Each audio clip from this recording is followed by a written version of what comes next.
Hello everybody, so the December Visa Bulletin is out finally. In this video we'll talk about the most important things in this particular Visa Bulletin, and also we'll talk about the impact of the retrogression that happened this month. So watch this video until the end, where I'm going to talk about some predictions and what I think is going to happen in the next few months. So let's dive right in. Before we talk about the Visa Bulletin, remember that the Visa Bulletin has two charts. The first chart is called date for filing. So the date of filing chart means whether you can submit a final immigrant visa application for processing. The second chart is the final action date. The final action date chart means that whether or not an immigrant visa is expected to be available. In many cases, the date for filing will be way before the final action dates.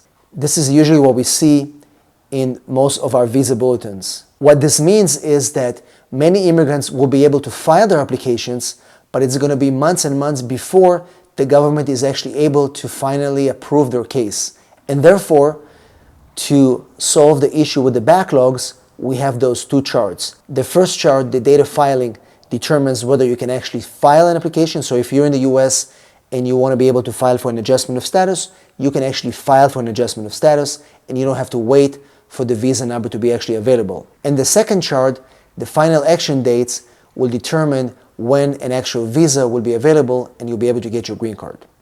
And now, let's dive in and talk about December 2020 Visa Bulletin. And at the end of this video, I'll give you a little bit of my predictions for the next few months. So when you look at the December 2020 Visa Bulletin, when we start with the family categories, F1, F2A, F3, and 4, all the family categories, we haven't seen really much difference from November and October.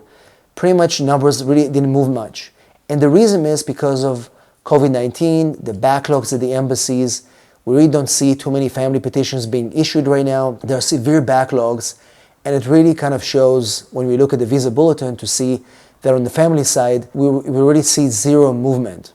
Again, embassies are really not processing as many visas as they should. There are severe backlogs at the NVC, and we can see all that impact on the Visa Bulletin months after months. So that's really why on the family side, we really see no movement. But on the employment side, it's a whole different story.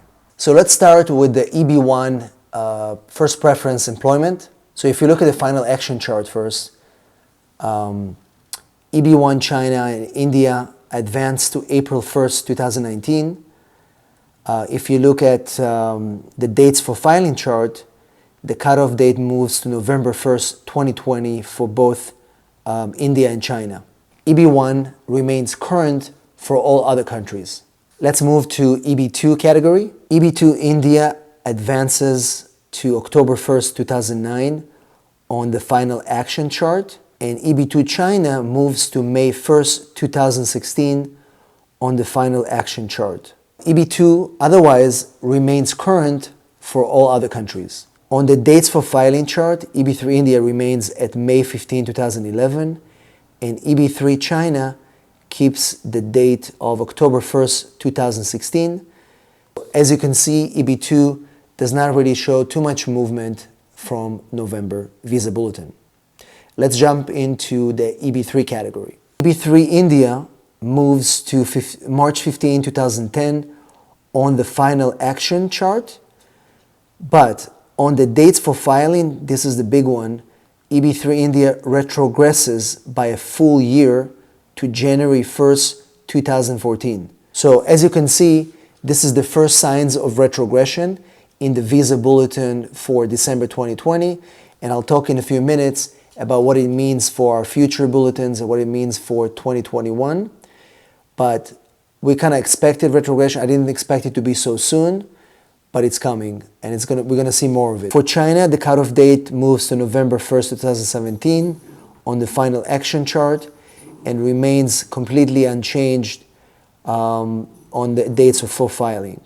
And for the rest of the world, this category remains current, which is great. EB3 other workers, except from China, the cutoff date for EB3 other workers is the same for each country, just like in their EB3 cutoff dates. Let's move to the fourth preference. Cutoff date for EB4 Mexico on the final action chart is November 22nd, 2018.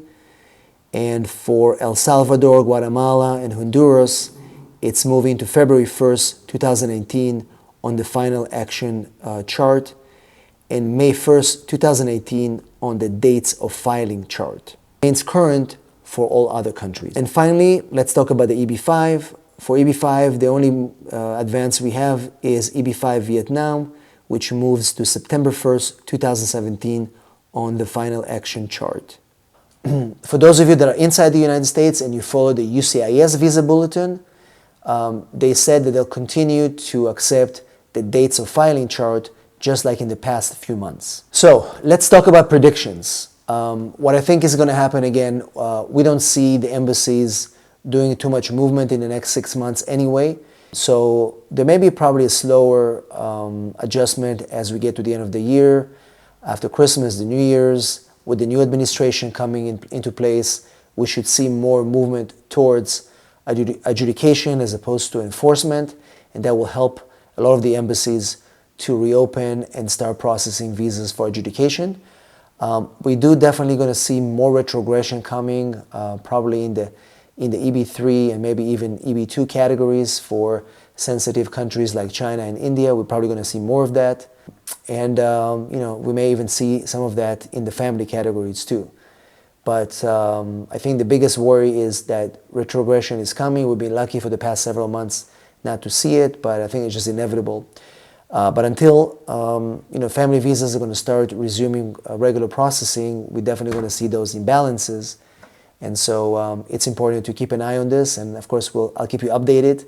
We'll keep doing those videos every single month as the new Visa Bulletin comes out. So let me know in the comments if you have any questions about this bulletin, about your particular case, you're concerned or worried. Don't forget to subscribe to our channel. Make sure you click the bell to be notified so you don't miss any of our videos. We're almost done. If you like this video, make sure you watch this video where we answer your most frequently asked questions about embassies and consulates reopening. And if you like it, make sure you subscribe to our channel and leave your comment below. Thanks for watching, and I'll see you in our next video.